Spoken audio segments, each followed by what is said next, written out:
Desguaces Edescar. Recogemos y tramitamos la baja de su vehículo o maquinaria en cualquier punto de Extremadura. Desguaces Sedescar. Máxima tasación de vehículo garantizada. Desguaces Sedescar. También vendemos piezas usadas. Envío a toda España. Desguaces Edescar. 927 310003 y 637 715 631. La puesta a punto y el mantenimiento de su piscina hágalo con Antonio Hueso S.A. y PQS, no juegue con aficionados. Antonio Hueso S.A. le ofrece todo tipo de productos para el cuidado de su instalación veraniega. Evite con Antonio Hueso S.A. que el agua se ponga verde o turbia o que irrite los ojos y la piel. Además, le ofrece productos antialgas, pastilla de mantenimiento, limpiafondos, depuradoras y limpiador de bordes, entre otros muchos productos PQS. Su piscina con Antonio Hueso S.A. y siempre con PQS. En la zona comercial de la avenida Miajadas, Antonio Hueso S.A., teléfono 927 32 01 56 de Trujillo. Hoy tenemos el placer de contar en nuestros estudios y en nuestro programa con la presencia de Pedro Escobar, porque además es amigo, hay que decirlo, y siempre es bienvenido a esta casa. Él es el coordinador regional de Izquierda Unida SIES en Extremadura y viene acompañado por Leonor Jiménez, Leo, secretaria de Organización y Finanzas de este partido, y Joaquín Paredes, que es miembro del Consejo de Izquierda Unida, pero además es también concejal de Izquierda Unida SIES en el Ayuntamiento de Trujillo. A todos bienvenidos y bueno, pues muchas gracias por estar aquí. Buenas tardes. Buenas tardes, Consuelo, gracias a ti. Pedro Escobar pasa por Trujillo, pero en realidad se dirige a Madroñera a mantener una reunión que, bueno, no sé si quiere decirnos algo de esa reunión. No, es una reunión que va en los contactos periódicos que mantenemos con las agrupaciones, y entonces, aprovechando que Madroñera está al lado de Trujillo, o Trujillo al lado de Madroñera, sí, eso, no se sabe. Pues entonces hacemos las dos cosas. A Trujillo siempre es un placer venir y en Madroñera pues forma parte de nuestro trabajo. Bueno, se supone que entre las distintas cosas que se pongan encima de la mesa en esa reunión, inevitablemente se hablará de la apertura del PAC, que es ya inminente. El día 1 de junio tiene que reabrirse el PAC. No al 100% como estaba con las nocturnidades, sí, pero sí fines de semana, desde las 10 de la mañana hasta las 10 de la noche, me parece, sí, y luego todos los demás días pues hasta las 10 de la noche. Hasta las 10 de sí, la noche. Que yo creo que es recuperar en buena parte la reclamación de la gente, ¿no? Que estén las urgencias atendidas y que en las horas en las que la gente trabaja, los niños están yendo al cole, que la gente, digamos, hace su actividad normal, pues que tengan ese recurso ahí para, en fin, cualquier eventualidad de la salud que puede producirse. Parece ser que Madroñera no se conforma con ese horario únicamente. Suponemos que se le... bueno, pues una de las sugerencias será decirle a Pedro Escobar que apriete para que sean las 24 horas también. Sí, eso ya lo dijeron desde el principio, pero también tengo la impresión de que mucha gente va a recuperar tranquilidad. Lo mejor es que vivamos al lado de un médico, ¿verdad? Que al lado de nuestra casa tengamos todos un vecino, un pariente que sea médico y que en cualquier momento... Pero bueno...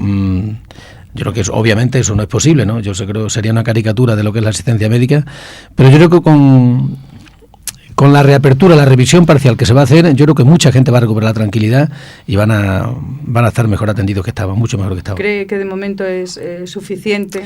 No lo sé, esta medida también está sometida a ser revisada de cierto tiempo. Nosotros desde el principio dijimos que tenían que revisar los pueblos más grandes y ver la presión asistencial que hay en los sitios a los que van eso. Entonces no pusimos nombre, ni dijimos tiene que ser este ayuntamiento que es mío y los ayuntamientos del PSOE pues que le den. No, de hecho de los 13 ayuntamientos en los que se reabren los PAC parcialmente, algunos se vuelven a quedar como estaban antes y otros digamos que durante el día, ¿no? De esos 13 ayuntamientos, 8 son alcaldías del Partido Socialista. O sea, se ha hecho con criterios técnicos de población, número de enfermos, presión asistencial, etcétera, etcétera. Aquí no hemos visto, pues ahora nos repartimos, entre tus ayuntamientos y los míos, nos repartimos la rectificación que se ha hecho. Por cierto, que el Ayuntamiento de Madroñera, ¿de quién es?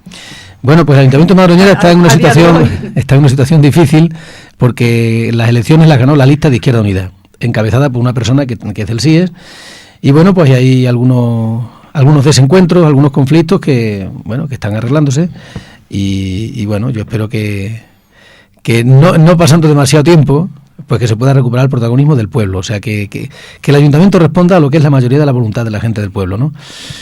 Digamos, nosotros con los compañeros del CIE, que no tenemos ahora demasiada buena relación, tenemos una mala relación porque ellos no aceptan la decisión que tomamos en su día, ¿no? Entonces han marcado distancia con nosotros, están en su derecho, pero tenemos la obligación, ellos y nosotros, de gestionar bien el ayuntamiento de Madroñera. A la gente de Madroñera no le interesa si yo me llevo bien, mal o regular con Enrique. Lo que la gente de Madroñera quiere es que el tema de la luz se arregle, el tema del agua se arregle, que se reabra el PAC y todas esas cosas. Y eso es lo que tenemos que hacer. Si me permite, Consuelo, una cocina nada más, ¿no? Yo creo que todo lo que faltó cuando se tomó la decisión de cerrar los PAC, que todos decíamos que no había ningún criterio técnico para tomar esa decisión, ¿no? Y que no se había explicado a las distintas fuerzas políticas las razones que llevaban a tomar esa decisión, ahora se está actuando con bastante más coherencia. Ahora sí que hay informes técnicos que avalan la reapertura de los determinados PAC. Como bien decía antes Pedro, se está hablando de la cronodistancia, se está hablando de la atención a determinados enfermos, del número de personas de usuarios que tienen esos PAC, etcétera. Es decir, ahora sí que yo estoy viendo que se están usando criterios racionales para tomar decisiones. No así cuando se cerraron, que yo fui el primero que dije que me parecía que era una decisión excesivamente arbitraria, ¿no? Pero sí reconozco que ahora hay otra prudencia distinta, hay otra forma de actuar, y que esperemos, como bien decía Pedro, que esto sea el principio. Es decir, vamos a ver si con esta solución se atiende bien a la población, o si sigue habiendo tensiones y rigideces que no sean indicativas de que haya que abrir completamente las 24 horas, ¿no? Bueno, se van a cumplir, y ya hablamos de otro tema, se van a cumplir 2 años ¿de qué podemos decir? ¿De el acuerdo? ¿De noviazgo? De las elecciones. Se van a cumplir 2 años por primera vez en la historia de Extremadura con un Parlamento sin mayoría absoluta.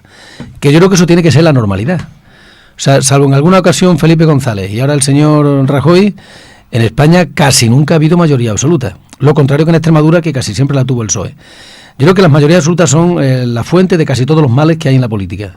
El abuso de poder, la prepotencia, el enchufismo, el clientelismo, todo eso nace de las mayorías absolutas. Y mira por dónde en Extremadura llevamos 2 años en los que no hay mayoría absoluta.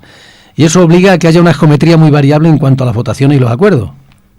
Nosotros no tenemos ningún acuerdo con el PP, ni tampoco con el PSOE. Y entonces, unas veces serán las votaciones de los 3 tipos. Ni tácito ni nada. Ni tácito, ni... Lo que sí, desde luego nosotros tenemos la voluntad de que nuestra presencia en el Parlamento sea útil para los extremeños. A mí no me satisface mucho ir allí un día, tener una bronca con Monago, ponerle verde o echarle un meeting y decir, qué a gusto me he quedado, qué bueno soy. Si luego los extremeños no notan nada en su vida diaria, ¿no? Yo he dicho más de una ocasión, volviendo al tema de los PACs, que si Izquierda Unida tiene 30 diputados, no se cierra ni uno. Porque me siento con Monago y hablo con él. Y le digo, bueno, tú me das algo y yo te doy algo. Yo estoy dispuesto incluso a lo mejor hasta aprobar todos los presupuestos, fíjate. Y entonces no se hubiera cerrado ningún PAC. Pero Izquierda Unida nada más que tiene 3, de momento. Y entonces pues hemos tenido que pelear ahí, hemos tenido que forzar. E hicimos una propuesta de que se revisara lo que habían hecho con los PACs y que se utilizaran criterios técnicos. Y ya digo, de esos 11 pueblos que están repartidos por toda Extremadura, 8 tienen alcaldías del Partido Socialista. Que eso antes no se hacía así, ¿no? Entonces no hay ningún acuerdo, solo hay la voluntad de que los diputados de Izquierda Unida influyan, aunque sea modestamente, en la vida de los ciudadanos.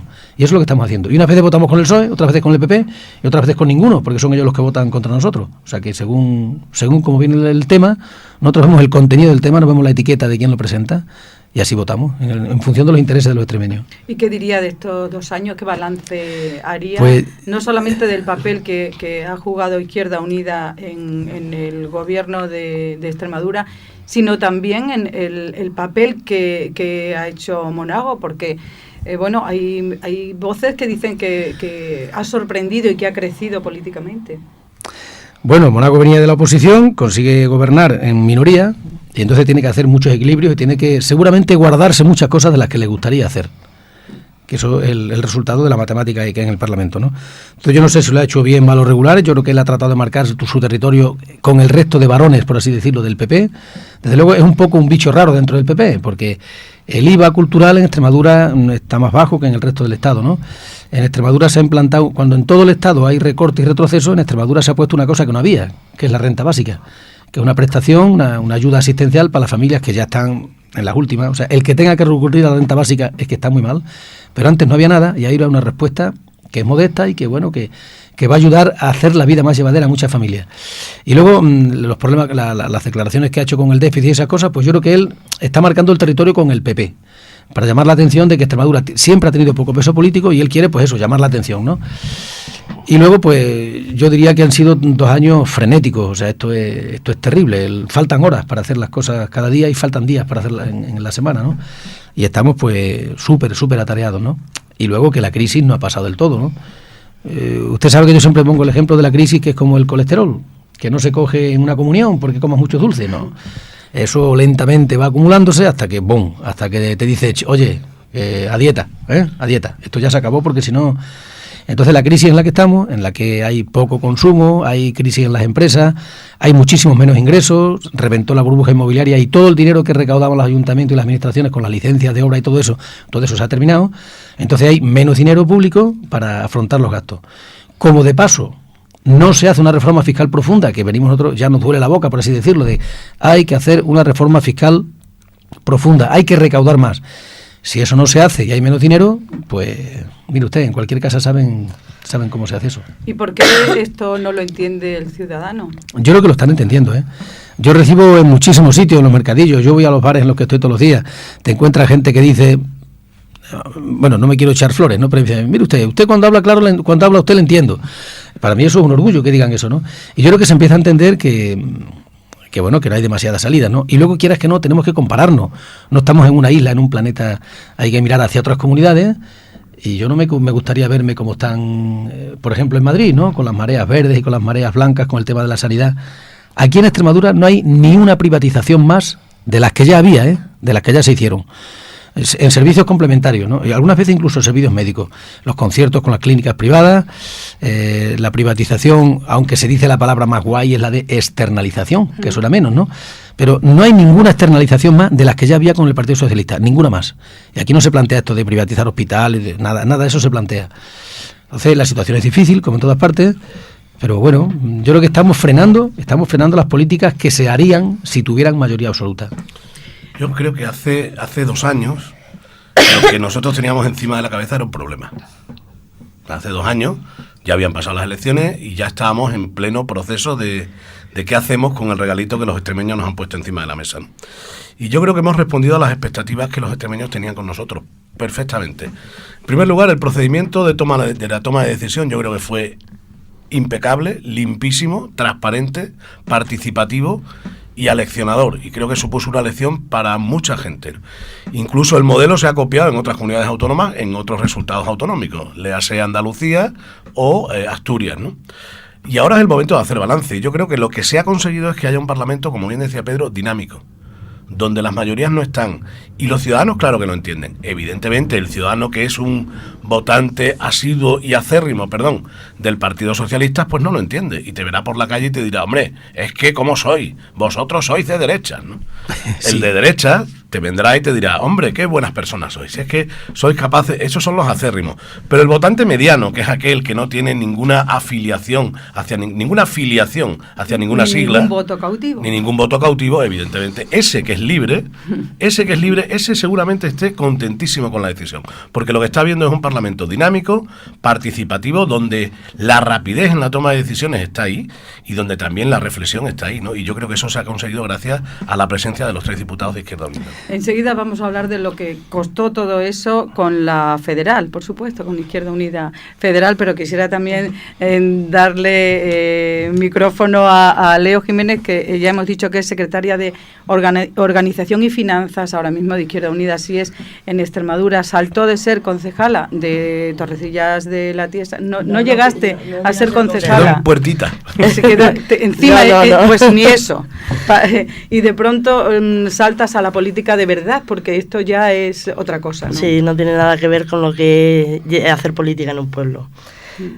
Porque normalmente nosotros en Torrecillas hemos trabajado mucho, además todo el mundo sabe que la mejor campaña que se ha hecho en Torrecillas fue la que se hizo Izquierda Unida, pero claro, no tiene nada que ver. No tengo abuela. no, pero es que eso además es reconocido, reconocido sí. Además por todo el mundo. Desde luego, ¿no? La más sonora y la más divertida. Y la más divertida fue, sí. Por supuesto. No creo que haya habido ninguna en Extremadura como la de Torrecillas. Pero bueno, el cambio es brutal, ¿no? De estar tranquilamente en el pueblo, dedicándote a otro tipo de cosas y demás, a pasar a estar todo el día viajando, a estar todo el día trabajando para una organización, no tiene nada que ver. ¿Cuál es la labor exactamente como secretaria de organización? Y finanzas, quiere decir que llevas todas las cuentas de Izquierda Unida. Ahora mismo sí. Llevo el tema todo de organización y finanzas. Entonces, lo que es el tema de cuentas, presupuestos, llevar las cuentas al día, pues eso lo llevo todo. Y después lo que es el tema de organización, ¿no? E intentar que cada vez la organización se haga más grande, que intentemos que cada vez estemos más gente y llegar a todos los sitios, a todos los pueblos, es lo que fundamentalmente... ¿Y cómo andáis económicamente? ¿Y en qué os gastáis el dinero? Ahora mismo económicamente andamos bien. De momento no tenemos ningún tipo de deuda.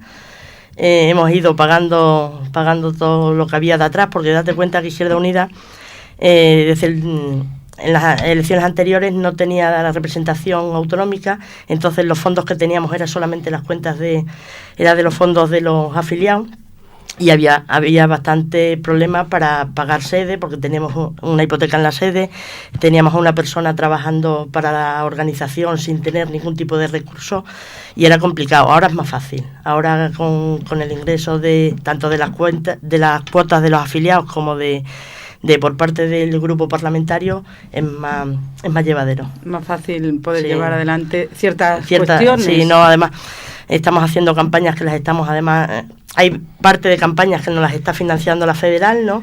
Como la de la 11, que estamos ahora... A pesar de todo, nos la están financiando la federal, pero hay otro tipo de campañas. Por ejemplo, ahora vamos a sacar un dístico con el tema de la renta básica, y eso lo financiamos nosotros. Estamos haciendo revistas para repartirlas también por todos sitios. Eso lo financiamos todos nosotros desde aquí, desde Extremadura. Nos lo gastamos en hacer política. Sí. Kilómetros, kilómetros, pagar la sede, mantener abierta la sede, y no siempre a los compañeros le pagamos el kilometraje y el teléfono, casi nunca, ¿eh? O sea que en Izquierda Unida el que se mete ya sabe lo que hay. Pierde dinero. Además, amor al arte, casi. Además eso, antes normalmente la mayoría de los compañeros que trabajaban para la organización no cobraban ni un duro porque no lo había, ¿no?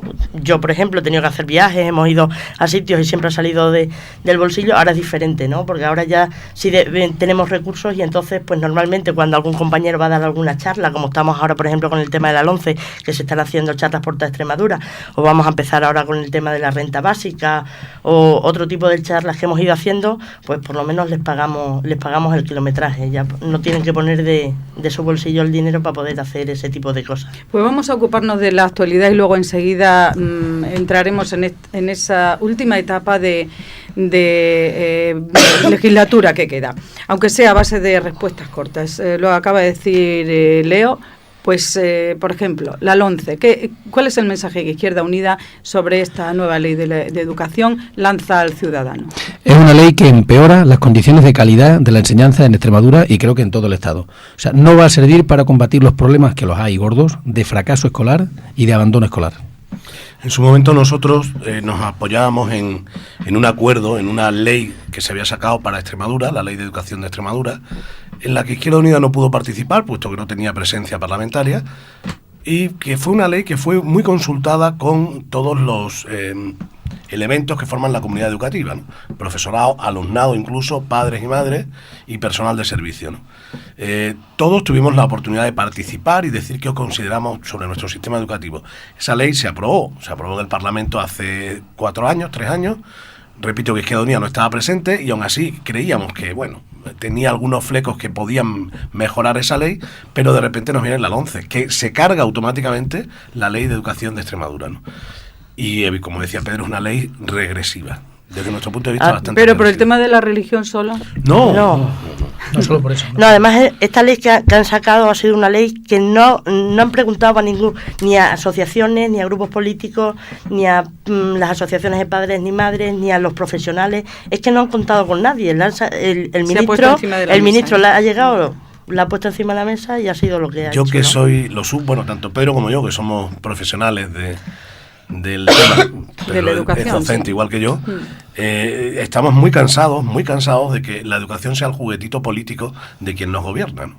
Y todo el mundo que accede al poder, somos el único país de Europa que tiene en los últimos 25 años más de 7 leyes que regulan orgánicamente la educación. Es impresionante. Quizás de ahí se derive el fracaso escolar tan alto que tiene España. Yo como docente, cuando llego en junio, Perdón, cuando llego en septiembre, lo primero que tengo que preguntar, ¿se evalúa o no se evalúa? ¿Qué asignaturas hay que evaluar? ¿Cuáles no hay que evaluar? ¿Hay evaluación en junio o la tenemos en septiembre? ¿Tengo que hacer la programación con conceptos, procedimientos y actitudes o simplemente conceptual? Es decir, cada año me cambian cosas, ¿no? Y eso evidentemente entorpece mi labor como docente, ¿no? Pero yo entiendo que es el juguetito del político. El político dice, bueno, ¿qué es lo más inmediato? ¿Qué es lo que se nota? Lo que se nota es la educación. Pues venga. Y como siempre decimos que la educación es el motor de cambio y que será el futuro, pues queremos dejar nuestra impronta. El político pretende dejar su impronta modificando la ley de educación y no se da cuenta de que se equivoca. Y se equivocan considerablemente, todos, ¿eh? No hablo solamente de la LONCE, todos los que han hecho leyes así, y luego la LONCE tiene un error de bulto, y es que no tiene financiación. Se va a pedir la financiación a Europa, va a venir condicionada por Europa. Si viene la financiación, bien, si no, pues... Si no, no se implantará. No, se implantará, pero sin financiación. O sea, peor todavía. Y después hay una cosa que tiene la ley esta, que lo único que va a llevar es a que van a poder estudiar solamente la gente que tiene dinero. La gente que no tiene dinero, pues va a ser imposible llegar a una carrera universitaria, se va a tener que quedar probablemente en una formación profesional mucho más bajo que lo que tenemos ahora mismo. Yo creo que Consuelo tenía más temas por ahí. Sí, tengo muchos temas. Renta básica, otra de las cosas que estáis divulgando, pues a mí me gustaría saber exactamente qué va a ser la renta básica, qué personas se van a poder beneficiar, porque estamos viendo un continuo baile de cifras, que si 5.000, que si 75.000, que si...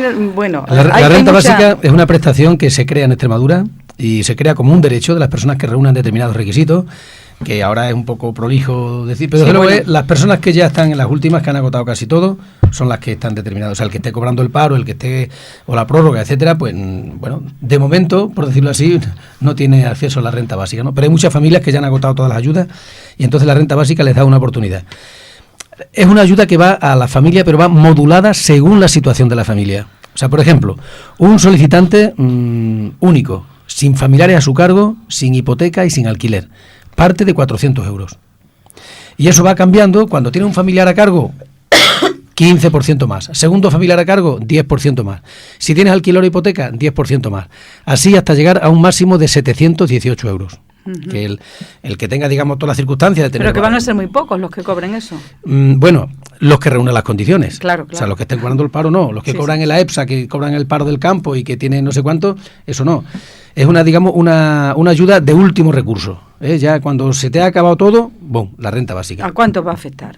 ¿O cuánto se pues van a beneficiar? No lo sabemos porque es una ley que se pone en marcha ahora. Ahora me imagino que habrá un aluvión de solicitudes y llegará a todos los que tengan derecho, Consuelo. A todos los que tengan derecho. No vale la pena decir, van a ser 5.000, que es poco, van a ser 7.000, van a ser 3.500. Por ejemplo, en Andalucía están cobrando la ayuda que es equivalente 34.000 personas. Si hacemos una comparación con la población de Andalucía y la de Extremadura, ¿cuánto nos tocaría a nosotros? Por ahí, 4. La octava parte. Sí. Andalucía tiene casi... Pues los 5.000, más o menos. 5.000, 6.000, yo creo que van a ser 7 o 8.000, Porque luego la renta básica es complementaria. O sea, una familia que tiene 2 hijos, una pareja que tiene 2 hijos, les correspondería cobrar 639 euros. Si el marido o la mujer está cobrando el prepara, que son los 426 euros, la distancia que hay todavía entre los 426 y los 640, eso lo pone la renta básica. O sea, que es complementaria de otras pequeñas ayudas que se puedan tener. Y es compatible con trabajo de temporada. O sea, que si alguien trabaja en la vendimia, en la aceituna, en fin, en lo que sea, eso no le quita la renta básica por eso. Siempre que en ese tiempo gane menos que lo que cobraría con la renta básica, porque quien está trabajando, obviamente, no tiene derecho claro, a ello. Son cantidades modestas, pero... Fíjate, yo como votante de Izquierda Unida me siento súper satisfecho del trabajo que han hecho mis diputados con todo el proceso de renta básica.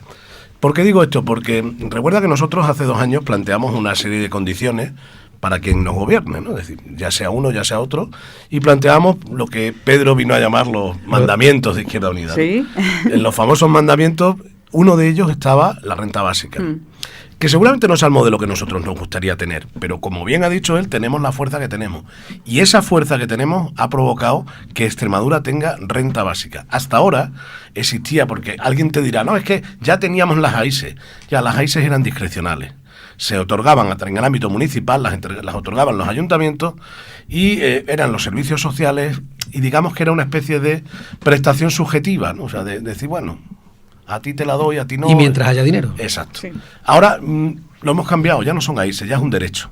ya es un derecho ciudadano. Ya los ciudadanos que se encuentren en riesgo de exclusión social van a poder tener el derecho de que su Estado, su gobierno, les proteja. Digamos que es una pata más de Estado del bienestar o del medio-estar, ¿no? Pero, y repito, la renta básica se ha conseguido en Extremadura ahora. Iba a decir, solo en Extremadura.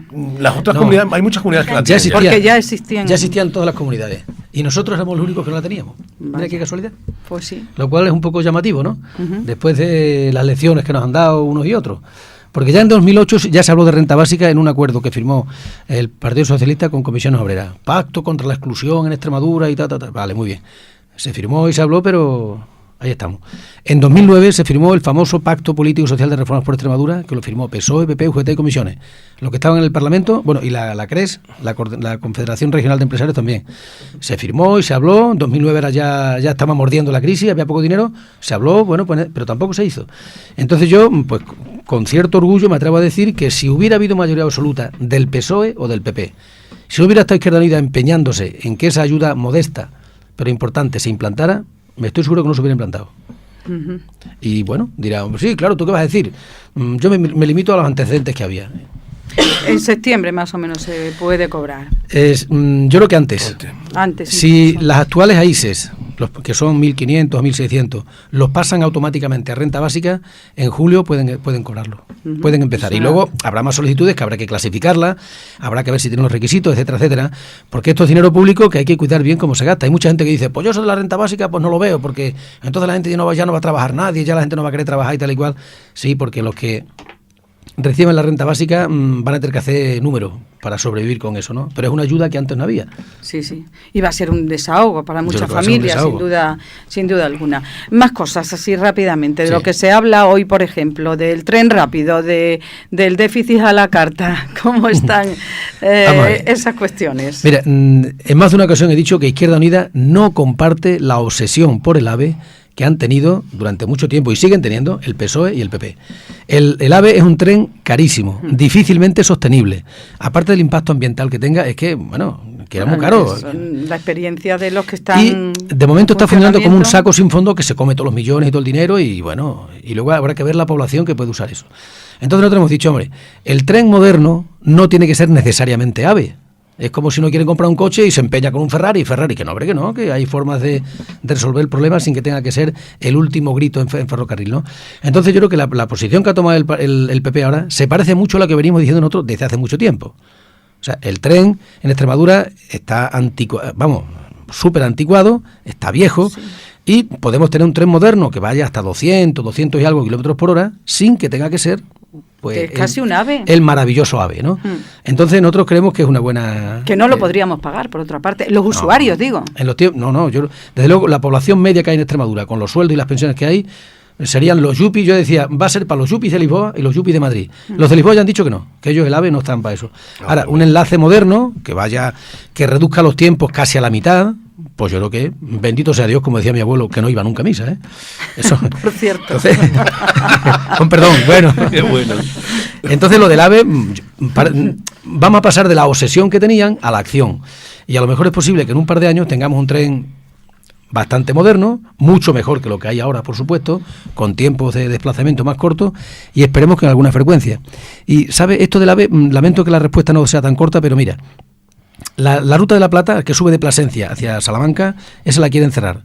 Pues ahora, si se establece este tren, conviene que lleguen pasajeros hasta Plasencia, digamos, para nutrir lo que es la arteria principal. Y en Mérida hay que recibir los pasajeros que suben de la zona sur de Extremadura, de Zafra, Villafranca, Llerena, Almendralejo, para suministrar pasajeros a esta línea que va a ser de más alta velocidad. Por lo tanto, yo creo que es bueno esto que se va a hacer. ¿Se activarían esas otras líneas? Esa es. Se activan y se hacen más necesarias esas otras líneas. De la zona de Don Benito, Villanueva, Cabeza del Buey y Castuera, por ahí también tienen que llegar, digamos, a lo que es el nudo central, que sería Mérida. Entonces yo creo que, igual que la autovía, digamos que es la arteria principal para los automóviles, esta línea de ferrocarril rápido sería la necesaria para que las otras líneas de ferrocarril se mantengan. Yo creo que es una noticia interesante. Y la cuestión del déficit, ¿está de acuerdo con el empecinamiento de Monago contra su propio partido? Sí. Nosotros no queremos que Extremadura tenga que pagar ninguna factura de soberanía a Cataluña, ni que tenga que sacarle las castañas del fuego a Rajoy con los nacionalistas. Ese es su problema. Y si Cataluña tiene un problema de servicios públicos que no es capaz de mantenerlo, nosotros tenemos un problema de paro enorme, un gravísimo problema de desempleo. Por lo tanto, cada comunidad tiene que sacar su especialidad y nosotros queremos que Extremadura tenga, si hay déficit a la carta, como dicen, nosotros queremos tener el menú mejor que haya. Si le permiten el 1,2 a alguien, nosotros también queremos el 1,2, para que eso nos dé margen para gastar y para hacer planes de empleo y planes que respondan a los servicios sociales y eso. O sea que si no podemos evitar que haya déficit a la carta, nosotros queremos tener tanto como el que más. Bueno, esa es una de las cuestiones que están ahí, está sobre la mesa. Que por cierto me llama muchísimo la atención las tantas coincidencias con el Partido Popular. No, el Partido últimamente. El Partido Socialista también ha dicho que ellos no quieren déficit, que no quieren que seamos víctimas del déficit de otras comunidades. Pasa que las otras coincidencias que hay no se suelen visualizar tanto. Pero por ejemplo en el AVE la coincidencia es del PSOE con el PP, son los que quieren el AVE, no con nosotros. Ahora ellos son los que están cambiando la posición nuestra. Nosotros hemos seguido siempre diciendo que el AVE no es la solución. ¿Que ahora ellos cambian de posición? Pues bienvenidos sean. ¿Y qué le parece el titular de hoy de Vara, de que él quiere también lo mismo que los gallegos? Claro. Lo que pasa es que los gallegos, me imagino que se refiere al AVE. Sí. Entonces, los planes del AVE empezaron antes en Galicia y me imagino que las obras faltarán menos para terminar. Yo no quiero que Extremadura, reciba peor trato, peor trato que otras comunidades. Ahora, si el dinero que hay tenemos posibilidad de gastarlo en lo que más nos interese, desde luego no es el AVE, van a ser otras cosas. Yo recuerdo unas palabras de Pedro hace mucho tiempo, ¿no? Que le preguntaron, ¿cuándo llegará el AVE a Extremadura? Y siempre dijo, llegará tarde, muy tarde y seremos los últimos, pero que no llegue. O sea, me acuerdo perfectamente de esas palabras. Sí. Y ya lo teníamos claro. Y desde un principio nosotros nunca apostamos por el AVE, entendíamos, no hay distancia entre Extremadura y Madrid como para tener un AVE, no hay capacidad económica para pagarnos un billete tan sumamente caro, habiendo líneas alternativas que puedan reducir la velocidad y teniendo una red de carreteras bastante interesante, ¿no? Por lo tanto, ¿cuándo llegará el AVE a Extremadura? Seremos los últimos, pero si es que nos da igual. Yo prefiero tener, como bien decía Pedro, un tejido ferroviario interesante, nutrido, que una todas las distintas comarcas de mi región, que no tener un AVE hacia Madrid, ¿no? Decíamos que estábamos a mitad de legislatura y eso es, pues ves el vaso medio lleno, medio vacío, y hay que mirar también ya hacia cuando se termine la legislatura, hay que encarar unas próximas elecciones. Hay que posicionarse y hay que reconciliarse. Izquierda Unida tiene que hacer muchas reconciliaciones, ¿no? Porque con la propia Izquierda Unida en Extremadura, hay que hacer esa reconciliación también. No olvidemos que hubo una escisión de Izquierda Unida no hace mucho. Con SIES también hay que buscar el consenso. Y con la federal, con Cayo Lara, pues... Aquí voy a ser yo el que responda. También, yo creo que Pedro no tiene que entrar en esto porque... Bueno, Ana, primero, con la federal estamos reconciliados. Ahora, esto es como el padre que se le nota mucho cuando quiere a un hijo y cuando no quiere a otro. Sí. Que a todos los quiere, porque un padre tiene la obligación de querer a todos sus hijos, pero siempre tiene algún privilegiado y tiene algún predilecto. Favorito. Nosotros, no somos los favoritos, sabemos que somos los que a lo mejor llevamos la ropa del hermano mayor. Y al hermano mayor es al que le compran la ropa nueva, y el hermano mayor se puede llamar Diego seguramente, ¿no? Pero bueno, pues muy bien, que quieran a Diego. Lo que no queremos es que nos maltraten. O sea, ¿no? Un padre maltratador no lo queremos. Queremos un padre que nos quiera. Pero está recibiendo maltrato. No. Por eso digo que no queremos. Pero el ejemplo es ese, ¿no? Es decir, sí. Nuestro padre, sea la federal, que nos quiera y que acepte que nosotros somos distintos, ¿no? En todas las familias, cuando un niño sale distinto, pues se le tiene que querer más, por otro lado. Pero bueno, a nosotros, no sé, el ejemplo yo creo que es claro, ¿no? Y no estamos reconciliados con la federal, claro que estamos reconciliados, ¿no? Si no, ni Pedro, ni Leo, ni yo, ni los que somos miembros de los consejos políticos federales acudiríamos allí, ¿no? Y acudimos con asiduidad, ¿no? Sí. Mañana, a las 9 de la mañana, estoy en Madrid con Diego Valdera y Cayo Lara. Uh-huh. Es una conferencia... ¿Para tratar qué? Es una conferencia que va a dar Diego Valdera. Y entonces nos han invitado a todos los coordinadores y allí estamos, me sentaré al lado de Cayo y bueno, lo que yo diría que Izquierda Unida Extremadura no se ha peleado con nadie, no hemos empezado ninguna guerra con nadie, lo único que hemos hecho ha sido consultar. Bueno, vamos a llamarlo de otra manera. Bueno, no, que no ha habido guerra. No ha habido guerra con nadie. Izquierda Unida de Extremadura consultó las bases para ver qué hacíamos en un proceso que, como decía aquí, ya han copiado otras federaciones. Hicieron referéndum en Andalucía, hicieron referéndum en Asturias. Los resultados de esos dos referéndums es lo que han hecho. En Andalucía han empezado a gobernar con el PSOE y en Asturias no. En Asturias votaron al presidente y pasaron a la oposición. Y en Extremadura, aquí las bases de Izquierda de Extremadura dijeron: nosotros no nos abstenemos ni con uno, que ya sabemos lo que han hecho, ni con otros que sabemos lo que pueden hacer. Entonces, y luego, cuando hay asambleas y congresos, pues quien está en minoría, pues simplemente tiene que aceptar que está en minoría y ya está. O sea, si hubiera unanimidad, dirían: esto, los congresos a la búlgara, aquí unanimidad. Si no hay unanimidad, mirad, están divididos. Entonces yo creo que eso, lo que ha ocurrido es relativamente normal cuando en una organización que es muy plural y que discute y que es muy democrática, no pasa nada. Porque ahora interesa mucho a la Izquierda Unida de Extremadura el estar a buenas con la Izquierda Unida general, federal. Nosotros estamos muy bien con la federal, Consuelo, no tenemos ningún... Sí, bien. No, de verdad, o sea, otra cosa es que las declaraciones que se puedan hacer desde los dirigentes, que el otro día hacía unas declaraciones mi coordinador general, Cayo Lara, que evidentemente, bueno, pues a mí no me gustaron, pero yo las acepto porque es mi coordinador y las acepto además de buen grado. Y entiendo que está en su papel y que tiene que hacer lo que tiene que hacer. Quiero decir, no hay ninguna... De hecho, dirigentes de la federal visitan Extremadura continuamente. Gaspar Llamazares estuvo hace poco presentando un libro en Madrid, Monse Muñoz ha estado hace poco en unas jornadas que hemos tenido, es decir, hay mucha gente de la federal que nos visita con normalidad. Que el padre no quiere venir, bueno, pues será bienvenido cuando quiera venirse a tomar una copa a casa, ¿no? Pero, quiero decir, ese es el ejemplo. De verdad que no hay mal rollo. Por lo que, donde sí hay mal rollo es con el CIE. Con el CIE, claro. Yo no voy a volver a ir con alguien que me ha demostrado que no me quiere y que además me insulta y me denuncia, pues no voy a ir. Y el CIE, en este trayecto, ha demostrado que no son serios y que yo personalmente, cuando llegue el momento, yo propondré que no vayamos con el CIE, ¿no? ¿Y Pedro Escobar qué dice? Estoy completamente de acuerdo con lo que he dicho aquí. No han sido buenos compañeros de viaje.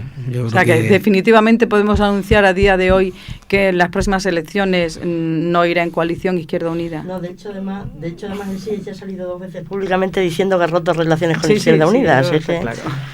No, y no ha salido mucho y no ha salido de Izquierda Unida. Lo que vaya a pasar no lo sabemos, como es habitual en esta formación, se consultará y se debatirá y se decidirá. Pero a día de hoy las relaciones con el CIE no existen. Y yo abogaré porque no existan. Lo que tengo en cabeza ahora, Consuelo, es el debate del Estado de la Región, que es el día 10 y el día 12.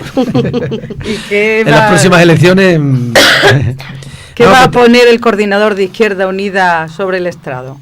No, pues volveremos a suspender al gobierno de Monago en la asignatura más importante, que es la del empleo, y en otras, bueno, pues sabemos que estamos muy condicionados por la Troika, que por cierto el sábado hay una manifestación en varios sitios contra la Troika y hay varias manifestaciones internacionales. Estamos muy condicionados por la política que se hace desde Europa, que condiciona a Madrid y ellos nos condicionan a nosotros. Entonces es muy difícil romper ese corsé. Tenemos una jaula encima que no la podemos romper. Y vamos a seguir proponiendo cosas como cómo se puede intentar, no sé, algún plan de empleo para Extremadura que vaya a la economía productiva y que después quede algo. O sea, que no solamente sean personas con el mono verde barriendo las calles durante 6 meses y después ¿qué? El pueblo queda a lo mejor un poco más limpio, pero el empleo otra vez cuando se acaben esos contratos. Entonces estamos intentando elaborar nuestra propuesta de plan de empleo. Y seguro que a lo largo del debate del Estado de la Región vamos a hacer propuestas que tendrá que asumir el señor Monago. Y revisaremos cómo está el tema de los PAC. Pues le diríamos que es insuficiente. Vamos a ver cómo funciona esto, a ver cuál es la presión asistencial que hay en esos pueblos y a lo mejor hay que reintegrar las nocturnidades a algunos sitios, ya veremos. Todo es revisable. Claro, según cómo se va desarrollando ahora y cómo vayan funcionando con este nuevo horario que se va a implantar ahora. Pues nos queda poquito tiempo, sobre todo porque poquito tiempo le queda a Pedro Escobar, que como decimos tiene que mantener esa reunión, pero en estos 2 años que quedan para que termine la legislatura, ¿cree que Extremadura va a poder levantar un poco cabeza? Tenemos que reducir las cifras de desempleo de manera sustancial, eso desde luego. Luego, nosotros vamos a seguir procurando, nosotros tampoco nos podemos sentir culpables del desastre mundial, porque somos 3 entre 65. Pero desde luego yo creo que el Parlamento extremeño va a seguir siendo muy dinámico. En estos momentos hay más transparencia en el Parlamento extremeño que durante los 30 años anteriores. Comisiones de investigación, comisiones de estudio, que antes, bueno, simplemente se votaba en contra, no se hacían. Entonces, nosotros estamos empeñados en que nuestra presencia sea positiva, que la noten los extremeños en el tema de los PAC. Mira, los de la renta básica, una cosa que se me olvidó. Todos los perceptores de la renta básica tendrán que pagar 0 en las medicinas y quedarán fuera del canon del agua. Aunque sean pequeñas cosas, nosotros estamos aquí para eso. No, son cositas importantes que el ciudadano agradece. Y ahí estamos, ¿no? Yo creo que tenemos que aprender a que el ciudadano visualice más la presencia de Izquierda Unida en el Parlamento. Creo que los dos grandes partidos acaparan siempre la atención, no solo la atención mediática, sino que el ciudadano, su enfoque va hacia los logros que se consiguen y no se dan cuenta de que a veces esos logros son fruto de un trabajo que hay detrás de otra fuerza política que es Izquierda Unida. Para mí ese es el reto que tenemos en los próximos 2 años y demostrarle al ciudadano que aquello que en su día nosotros dijimos queremos que se cumplan y estos son las líneas o los mandamientos que Izquierda Unida ha puesto, se van a cumplir. Estamos en mitad de legislatura y se han cumplido en más de un 60%. Nos quedan 2 añitos y vamos a esperar. Hay algunos que no dependen de nosotros, que también dependen de otras fuerzas que ya se han retratado. Quiero decir, el Partido Socialista se negó a bajar el tope electoral al 3% en una propuesta que se hizo en el Parlamento. Veremos a ver si de aquí a estos 2 próximos años tiene a bien considerar que las minorías también tienen que estar representadas en el Parlamento, pero yo creo que el balance de los 2 años es positivo y el trabajo que queda por hacer tiene que ir en la misma línea que marcó Izquierda Unida cuando decidió tomar la decisión que tomó. Todo lo que se dice ahora de que en las próximas elecciones podrían subir los partidos pequeños como Izquierda Unida, UPyD, etcétera, y que podrían llegar a hacer un bloque de izquierdas con el Partido Socialista. UPyD difícilmente. Bueno, UPyD no, pero otros partidos sí. Si hubiera otros partidos, es que el PSOE tiene que desintoxicarse del poder. El PSOE tiene que... Yo tengo aquí una pequeña... Mira, los primeros recortes de pensiones graves los hizo el PSOE. El impuesto de patrimonio lo quitó el PSOE. El PSOE fue el que hizo con la señora, la que fue ministra de Defensa, Carme Chacón, sí. Hizo unos juzgados especiales para acelerar los procesos de desahucio. Y ahora son los campeones de la lucha contra los desahucios. O sea, el PSOE se equivocó en tantas cosas que ahora su propósito de la enmienda resulta poco creíble. Por lo tanto, tiene que pasar un periodo, antes de que... Y sobre todo la reforma de la Constitución que hicieron para dar prioridad al pago de la deuda. O sea, hasta que el PSOE no se retracte en la reforma constitucional, no es posible que haya acuerdos económicos y políticos con Izquierda Unida. Nosotros seguiremos en nuestra línea de, mientras se pueda llegar al consenso, bien, si no hay consenso, cada uno hará sus propuestas y tendrá una votación variable. Pero yo creo que las reformas laborales las empezó el PSOE con el señor Zapatero. Las cajas de ahorro, mira cómo están. ¿Quién empezó el proceso de las cajas de ahorro? Entonces, ¿qué plantearse ahora? Hacer una especie de acuerdo de buena voluntad con el PSOE, diría, yo no me creo de momento tu buena voluntad. Y de hecho, las encuestas nos les dan que los españoles tampoco se lo están creyendo. Entonces... Izquierda Unida es una fuerza política con voluntad de gobierno y de ahí no tenemos que pensar en pactar con nadie. Nosotros tenemos capacidad suficiente como para gobernar cualquier cosa, sea un alcalde, sea una comunidad autónoma, sea una nación, y con esa intención tenemos que acudir siempre a las elecciones. Y con mucha fuerza también, ya que estamos aquí en Trujillo y su comarca, ¿qué va a pasar con Trujillo y comarca? Bueno, pues los trijullanos y los que viven, los vecinos de la comarca decidirán. Nosotros queremos demostrarles que sabemos lo que queremos hacer y sabemos tener los pies en la tierra. Digamos que miramos al horizonte, pero teniendo los pies muy claritos en la tierra. Y nosotros tenemos el mismo discurso según el auditorio que haya. Yo no puedo ir decir, cuando estoy en la oposición tengo un discurso muy radical pidiendo todo, y cuando estoy en el gobierno, comprensión, paciencia, no. Nosotros somos capaces de pedir comprensión y paciencia y sabemos meter prisa cuando las dos cosas. Y yo creo que esa tiene que ser la estrategia de Izquierda Unida. Y en este momento que solo somos 3 sobre 65, sin haber estado en los 4 años anteriores, yo reconozco que en Extremadura no se está aplicando el programa de Izquierda Unida, pero tampoco el del PP, porque lo estamos frenando nosotros. Y a algunos les parecerá eso poco, a otros les parecerá mucho, pero yo creo que es un balance presentable. Presentable y positivo. Y positivo, desde luego. Bueno, pues ahí quedan las declaraciones de Pedro Escobar. Y bueno, si queréis añadir alguna cosa más antes de que nos despidamos. Sí. Que no estoy pensando para nada en las próximas elecciones. No tenemos muchas cosas por delante. Sí, ahora hay mucho tiempo, pero no hay que quitarle el ojo, que el tiempo pasa volando, se echa encima enseguida. El próximo año hay elecciones europeas, y ahí sí que nos jugamos muchísimo, porque si conseguimos cambiar la política europea, lo notaremos todos, los españoles y los extremeños. Seguramente, que son los que nos están marcando todas estas directrices. Pues un placer, como decía al principio, haber tenido tanto a Leo Jiménez, que como ya les comentábamos, es secretaria de Organización y Finanzas de Izquierda Unida, así es todavía. Kim Paredes, como no, y no hace falta presentarle.